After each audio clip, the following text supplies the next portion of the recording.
don't see any point in considering anything else, and I haven't heard any good argument for doing so, unless the Minister's got one which I'm willing to listen to. Mr Chair. The Honourable Christopher Finlayson. A very fair question by Mr O'Rourke. I suppose at the end of the day I interrogated the various categories of offence. There is a degree of arbitrariness about it. 2 years, 3 years, 5 years seemed to me to be too high, but I was willing to move from 2 to 3 on the basis of the other considerations in the clause the honourable member's been referring to, and was satisfied that not too much change would occur as a result. But that's the reason I've given. Whether it's an adequate reason, whether it's an arbitrary reason, whether I'm just too keen to compromise, the member can make his own judgments. Can I come to the very interesting point raised by Mr Farfoy about a private premises means a private residence, a marae or other premises, and Mr Davis also raised a couple of points on it, and I found out where the term private premises is actually referred to in this part, and that's in the definition of visual surveillance on page 51. Means the observation of private activity in private premises, and the definition is largely drawn on the definition of private premises in the Search and Surveillance Act 2012, which is very, very similar.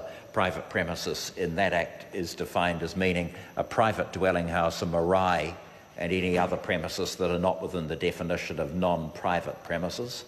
And the rationale behind putting a marae in there is to make sure if a surveillance warrant was sought under the Search and Surveillance Act in relation to a marae, you just couldn't go and plant a bug.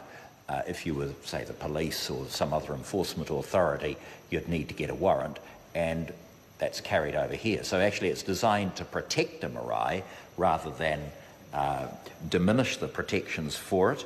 And I heard what the honourable member said about a marae. I guess one is saying, yes, at times it's open to the public, as are most churches, for example, whether or not people want to avail themselves of that opportunity.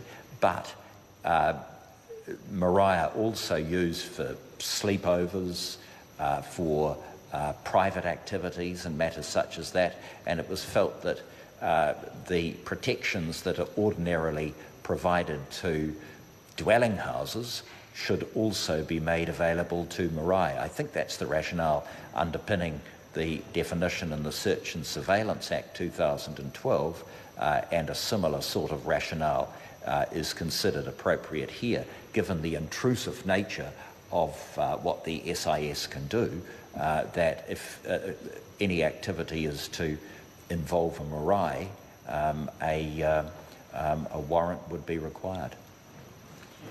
Grant Robertson.